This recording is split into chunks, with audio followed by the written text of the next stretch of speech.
Oke, salam jumpa. Pada video kali ini, kita akan membahas kembali mengenai validitas. Ya, nah, dalam video kali ini, kita akan melakukan pengujian validitas menggunakan korelasi Pearson dan juga menggunakan analisis faktor. Nah, kita akan membuktikan bahwa pengujian validitas menggunakan korelasi Pearson itu sebenarnya bukan ujian validitas. Jadi, korelasi Pearson itu bukan eh, metode untuk pengujian validitas, terutama untuk validitas item, ya, untuk validitas item, bahkan untuk validitas konstruk, ya. Kita akan membuktikan pada video kali ini. Oke, eh, di sini itu saya punya data. Data ini terdiri dari 11 item, lalu ada sekitar 1000-an responden. Kuesioner ini terkait kuesioner kualitas kepuasan pelayanan. Kepuasan pelayanan di suatu eh, institusi lah seperti itu ya, di suatu institusi. Nah, kuesioner ini itu dibuat eh, pembuatnya itu tanpa menggunakan teori yang kuat gitu ya, tanpa menggunakan teori yang kuat. Jadi dia hanya membuat item itu berdasarkan hal-hal nyata yang terjadi di institusi itu. Lalu disebutlah ini sebagai kuesioner untuk melihat kepuasan pelayanan di institusi tersebut. Nah, kita ingin tahu apakah item-item ini itu benar-benar valid, ya, benar-benar valid. Lalu tidak hanya itu saja, kita ingin menguji konstruknya. Kita ingin menguji konstruknya. Apakah konstruknya ini berdasarkan item-itemnya ini, apakah konstruk-konstruk itu, konstruk ini unidimensi atau justru konstruknya multidimensi berdasarkan item-itemnya ini, ya. Jadi pengujian validitas itu sebenarnya tidak mudah, ya, tidak mudah. Ketika kita membuat kuesioner, ya, kita membuat kuesioner gitu. Nah, kita tidak bisa memastikan bahwa semua item kita itu akan valid. Lalu kita juga tidak bisa memastikan bahwa asumsi kita, misalnya asumsi kita bahwa ini itu unidimensi, itu bisa benar gitu ya. Asumsi kita itu bahwa konstruk ini adalah unidimensi berdasarkan item-itemnya. Bisa terjadi ya, asumsi kita tidak benar. Mungkin bisa jadi konstruknya itu multidimensi berdasarkan item-itemnya ini. Nah, untuk mengetahui bahwa dia konstruk ini berdasarkan item-itemnya ini unidimensi atau multidimensi, kita tidak bisa menggunakan korelasi Pearson. Pasti tidak bisa. Mengapa? Karena korelasi Pearson itu dia hanya menunjuk korelasi antara item dengan totalnya. Itu saja. Dia tidak bisa membuktikan bahwa 11 item ini itu merupakan item-item pada konstruk yang unidimensi. Dia tidak bisa membuktikan. Dia juga tidak bisa membuktikan apakah item-item ini tuh berda- eh, berdasarkan suatu konstruk yang eh, multidimensi. Dia nggak bisa. Ya. Jadi kita tidak tahu pasti apakah konstruk ini unidimensi berdasarkan item-item ini atau justru malah multidimensi. Dan itu tidak bisa dibuktikan menggunakan korelasi Pearson. Karena korelasi Pearson itu hanya untuk melihat korelasi antara item dengan totalnya. Itu saja. Ya, jadi seperti itu. Nah, teman-teman perhatikan tadi saya banyak menggunakan kata bukti, pembuktian. Karena memang validitas itu adalah soal pembuktian. Ya, jadi validitas itu soal pembuktian. Dan itu sudah diterangkan di buku. Saya tidak bisa menunjukkan bukunya, tapi itu diterangkan oleh buku yang ditulis oleh eh,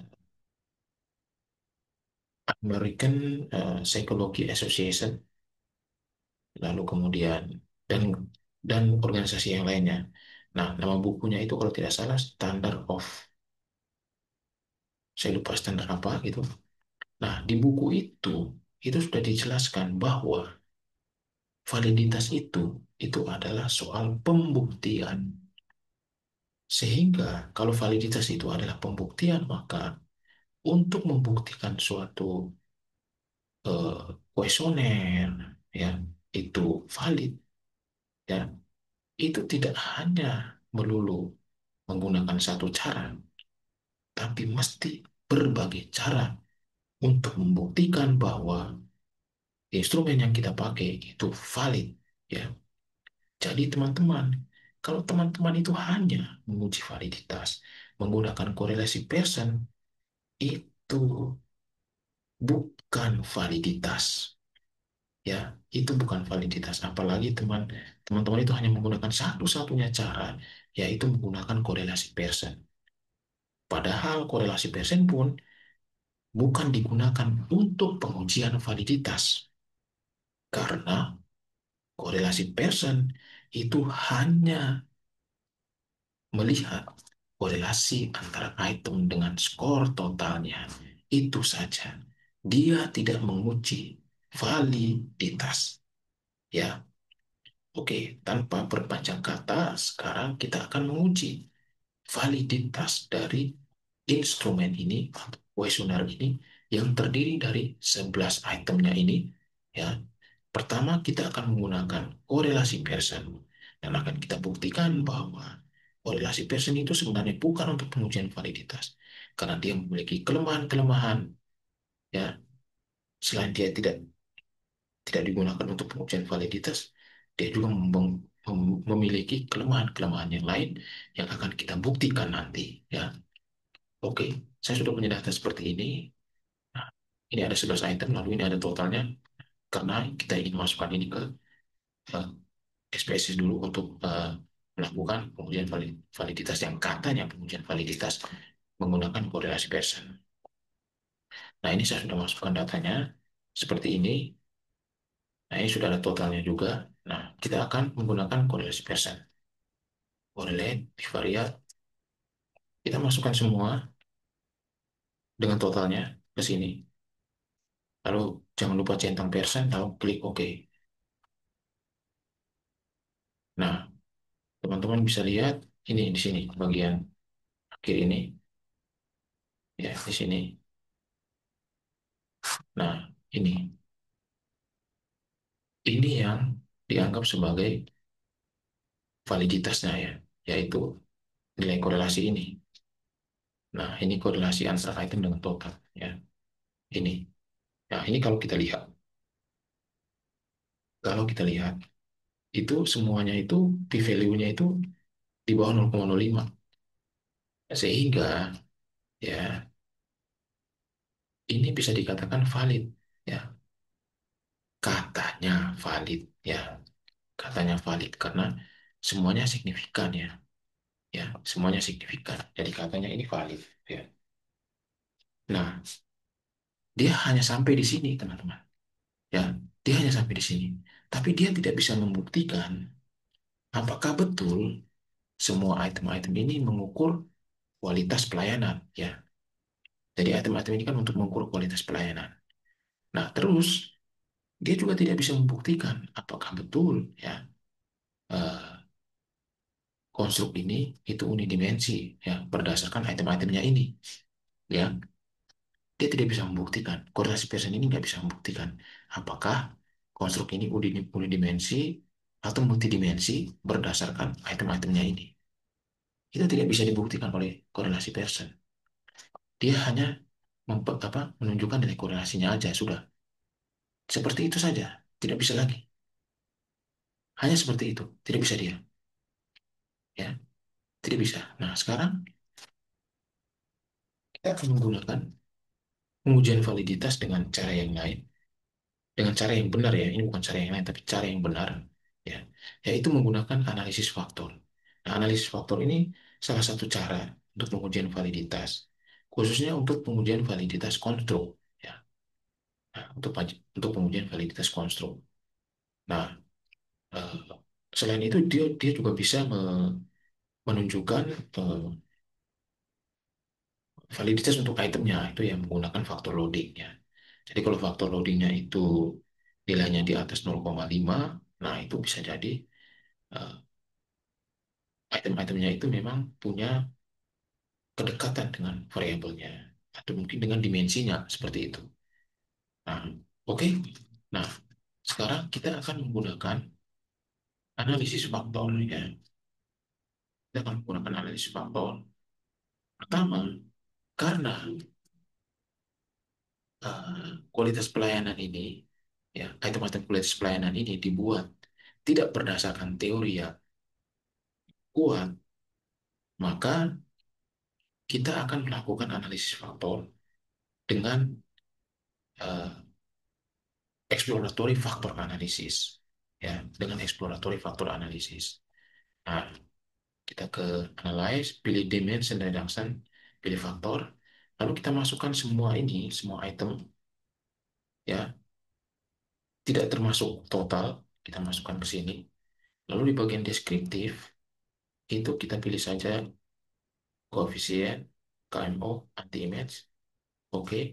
Extractionnya kita pilih saja maksimum likelihood. Lalu ekstraknya kita pilih yang based on eigenvalue-nya 1 ya. Seperti ini. Lalu rotationnya kita pilih yang Varimax.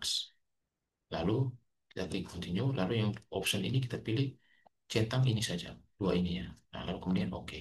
Lalu kita klik oke. Nah, ini sudah muncul analisis faktornya. Nah, kita lihat itu di bagian bawah, yaitu di sini.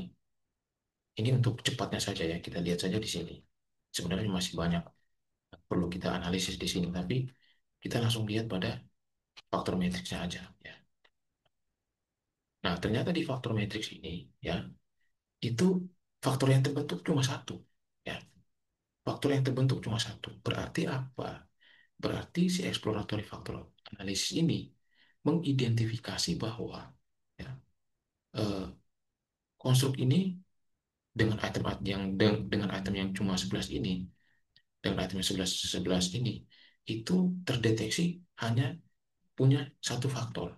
Berarti bisa dikatakan dia unidimensi ya, karena cuma terbentuk satu faktor. Jadi semua item 11 item ini masuk di satu faktor saja gitu. Nah, satu faktor saja ini. Ya, cuma satu faktor. Dan semua faktor loadingnya itu di atas 0,5. Berarti memang ada ke, apa ya, keeratan hubungan ya antara item ini dengan faktornya gitu ya, dengan faktornya. Nah, itu begitu ya. Nah, tapi kita perlu untuk membuktikan lagi apakah betul ya, apakah betul hasil exploratory faktor analisis ini yang hanya satu faktor ini, apakah betul memang valid gitu ya? Apakah betul memang valid? Nah, kita perlu membuktikan lagi ya, kita perlu membuktikan lagi. Nah, cara untuk membuktikannya adalah dengan analisis faktor yang lain, yaitu menggunakan confirmatory faktor analisis ya. Jadi, dengan confirmatory faktor analisis, kita ingin mengkonfirmasi benar nggak hasil yang ada di exploratory faktor analisis ini. Benarkah dengan satu faktor ini, ya, itu menjadi valid. Ya, itu membuktikan bahwa instrumen ini valid dengan hanya satu faktor. Ya, kita akan membuktikan menggunakan confirmatory faktor analisis. Nah, untuk melakukan confirmatory factor analysis ini, itu tidak bisa dilakukan di SPSS. Jadi saya menggunakan JASP. Ini, saya menggunakan JASP, nah, lalu kemudian saya ke faktor, pilih confirmatory factor analysis. Nah, di sini saya masukkan lagi semua, tidak termasuk total. Nah, karena cuma satu faktor, jadi kita cuma masukkan di faktor satu ini. Kita tidak membuat lagi faktor yang lain. Lalu di bagian additional output ini, saya akan centang ini, lalu kemudian ini heteromonotrendnya tidak perlu, saya akan centang satu. Lalu kita lihat ya, kita tunggu, kita lihat. Dia masih berproses gitu.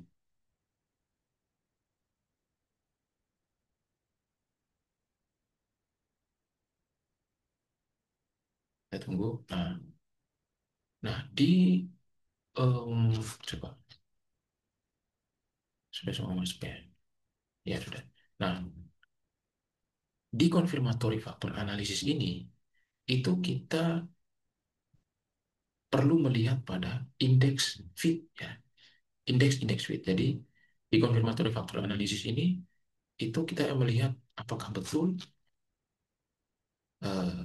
kuesioner ini yang terbentuk satu faktor ini menurut exploratory factor analysis ini apakah betul-betul fit ya, apakah betul-betul fit berdasarkan indeks fit yang ada ya.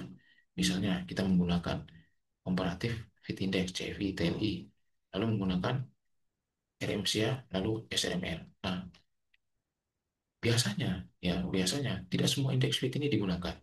Nah, yang digunakan itu biasanya hanya beberapa indeks fit, misalnya CFI TLI, lalu kemudian RMCA dan juga SRMR. Nah, kita lihat nilai indeks fit yang CFI dan TLI ini itu menurut kriterianya itu dia mesti di atas 0,9 ya. Dia mesti di atas 0,9. Nah, sekarang teman-teman lihat ya, CFI-nya itu 0,9 ya di atas. Tapi TLI-nya cuma 0,89, tidak sampai 0,9. Bahkan tidak sampai di atas 0,9. Nah, lalu RMCA-nya itu 0,145. Nah, padahal menurut kriteria RMCA ini mesti di bawah 0,08 kalau nggak salah. Ya. Lalu untuk SRMR ini juga sama. Dia mesti di bawah 0,05 atau di bawah 0,08. Kalau kita lihat di sini, ya, itu model fitnya itu semuanya belum fit gitu ya. Belum ada yang belum fit. Misalnya TLI-nya itu masih di bawah 0,9. Lalu RMCA-nya itu masih eh, di atas 0,08. Ya, ya. Jadi bisa dikatakan ini belum benar-benar fit gitu ya. Ini belum benar-benar fit. Jadi terbukti bahwa dengan satu faktor pun belum benar-benar fit gitu ya. Lalu bagaimana caranya? Bagaimana kemudian kita eh, membuktikan bahwa ini akan fit ya, ini menjadi fit. Nah, bisa terjadi bahwa mungkin saja kuesioner ini itu bukan terdiri dari satu faktor saja, ya. Bisa terjadi mungkin terdiri dari dua faktor, ya, dua faktor atau lebih begitu ya. Maka kita perlu mencoba lagi, ya. Kita perlu mencoba lagi untuk melakukan pengujian exploratory factor analysis, tapi kita akan menggunakan dua faktor. Kita akan setting menjadi dua faktor. Nah, lalu kemudian kita akan bandingkan dengan hasil yang satu faktor. Nah, mana yang akan lebih baik model fitnya? Ya, oke. Nah, berarti sekarang kita kembali ke SPSS. Kita kembali ke SPSS. Kita masuk ke dimension reduction. Nah, di sini itu di bagian extraction-nya ini itu kita pilih saja dua supaya nanti memunculkan dua faktor ya. Nah, kita pilih dua. Lalu kemudian kita klik OK. Nah, ini kita langsung saja ke bagian matriksnya itu ya. Nah, bagian matriks. Eh, nah, ini rotated matrixnya ini ya. Nah, di rotated matrix ini itu terbentuk dua faktor. Nah, teman-teman bisa lihat di faktor satu itu ada item 10 ini 10 karena faktor loadingnya kan lebih besar di faktor satu. Lalu ada item 9, 7, 8, 7, 11. Ya, ini. Kalau yang satu ini kan sudah faktor 2 ya. Jadi bisa teman-teman lihat bahwa di faktor satu itu ada item 7, 8, 9, 10, dan 11 perurutannya. 7, 8, 9, 10, 11. Lalu faktor 2 itu ada item satu, 2, 3, 6, 5, 4. Jadi ini berurutan ya, berurutan. Jadi di faktor 2 itu ada item satu, 2, 3, 4, 5, 6. Di faktor satu itu ada item 7, 8, 9, 10, 11. Oke, nah sekarang kita ke sini. Kita akan masukkan dua faktor ya. Jadi kita buat lagi baru konfirmatory. Nah, kita akan masukkan di faktor satu itu adalah satu, 2, 3, 4, 5, 6. Lalu di faktor 2 itu adalah 7, 8, 9, 10, 11. Sekarang kita tunggu, kita masukkan ke additional output, kita pilih saja, termasuk AV-nya juga kita pilih, selebritasnya.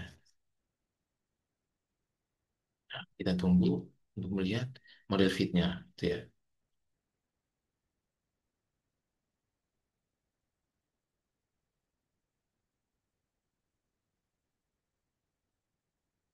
Lihat model fit-nya.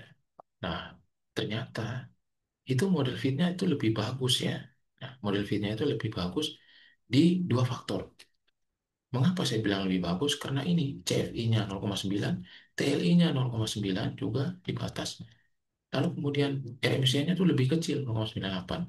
Lalu kemudian SRMR-nya itu juga di bawah ya, di bawah 0,05. Nah, kita bisa membandingkan ini ya dengan kita buat tabel. Misalnya saya mau membandingkannya. Kita bandingkan yang pertama ini. Yang pertama, nah ini yang pertama. Yang pertama kita akan bandingkan copy. Ini saya copy, saya masukkan ke sini. Nah, ini yang pertama.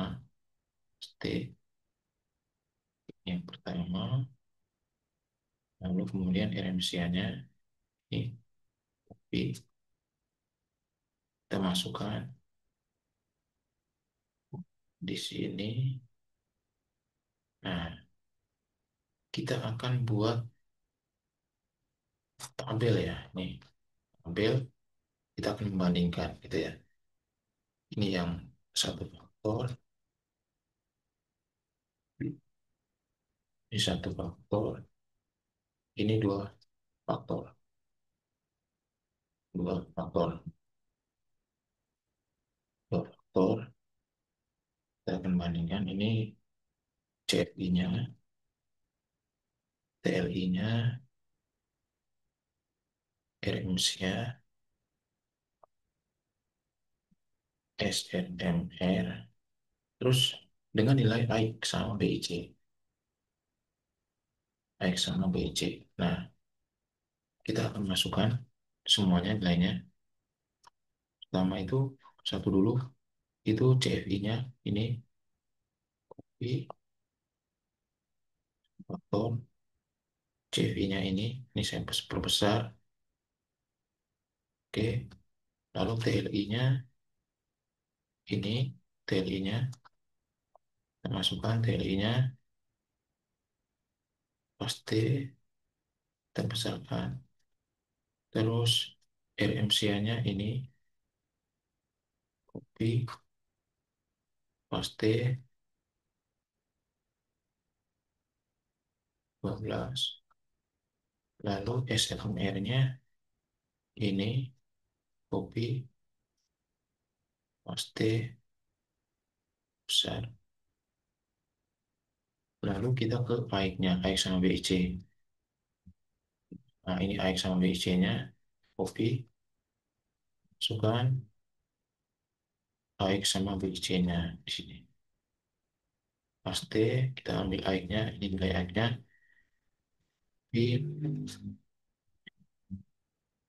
paste, besar, lalu BIC-nya, ini, copy, paste, perbesar. Oke, sudah ya. Jadi ini adalah eh, nilainya. Nah, sekarang kita ambil yang dua faktor. Dua faktor. Ini dia yang dua faktor. Kita ambil ya semua. Kita masukkan di sini saja. Paste. Nah, kita ambil dulu yang CFI. CFI kita masukkan. Paste. Perbesar. Lalu yang berikutnya TLI. Copy. Paste. Berikutnya adalah berikutnya adalah RMCA-nya ini. Copy. Paste. Perbesar. Lalu yang berikutnya itu SRMR-nya. Ini SRMR-nya. Kita masukkan. Paste. Lalu yang berikut AX sama BIC-nya. Nah, ini AX-nya besar. Lalu BIC-nya. Ini BIC-nya kita masukkan. Paste. Nah, nah, kita lihat bahwa kita bisa membandingkan dua model ini ya, model satu faktor dan dua faktor. Kita akan melihat mana model yang terbaik gitu ya. Nah, mana model yang terbaik. Nah, kalau kita lihat di sini, ya dari semua ini bisa dikatakan model yang terbaik itu adalah dua faktor. Ya, karena dua faktor itu ya itu hampir semuanya itu fit gitu ya. Dan CFI-nya fit, TL-nya fit, RMSA-nya lebih kecil daripada RMSA satu faktor. SRMR-nya juga fit. Lalu di bagian AX sama BIC ini, itu nilai AX sama BIC itu lebih kecil di bagian dua faktor. Maka bisa dikatakan model yang lebih fit itu adalah dua faktor. Ya, jadi seperti yang saya bilang di awal bahwa validitas itu adalah soal pembuktian. Nah, ini adalah bukti ya.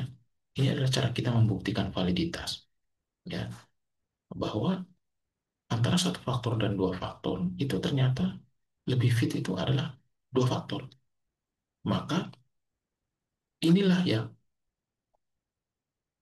eh, validitas konstruknya ya. Validitas konstruknya itu ini bahwa konstruk ini sebenarnya multidimensi, terdiri dari dua faktor, bukan satu faktor. Nah, lalu kita kembali ke tadi, ke sini. Kita kembali ke exploratory factor analysis tadi, kita mau menamakan faktornya. Ya. Kita mau menamakan faktornya. Nah, faktornya itu mau kita namakan apa? Sebagai dimensi, gitu ya. Misalnya faktor satu. Nah, faktor satu ini, kalau kita lihat, itu dosen pengasuh dan pelatih mengarahkan menjaga jarak. Lalu dosen pengasuh pelatih mengarahkan kebersihan tangan selama COVID. Dosen pengasuh pelatih mengarahkan menggunakan masker. Dosen pengasuh pelatih melakukan penerapan social distancing. Lalu dosen pengasuh dan pelatih tidak berpergian berkumpul dengan banyak orang. Nah, ini bisa kita katakan ini adalah pelayanan di bidang apa ya, apa namanya, yang COVID itu ya. Nah itu COVID, apa istilahnya itu? Ya COVID. Pokoknya yang di bidang COVID itu 3M atau berapa M itu ya. Nah, mungkin itu dimensinya, dimensi pelayanan eh, dalam bidang itu penerapan eh, penerapan social distancing dan segala macamnya itu yang di sini di faktor satu. Apa sih namanya? Saya lupa namanya. Itu ya. Eh, jadi ini tuh terkait dengan penerapan 3M atau berapa M di dalam COVID-19 itu ya. Ya. Terus yang faktor kedua itu kan dari item satu. Nah, itu dosen pengasuh, pelatih, memotivasi taruna. Dosen pengasuh pelatih membantu dalam setiap kegiatan.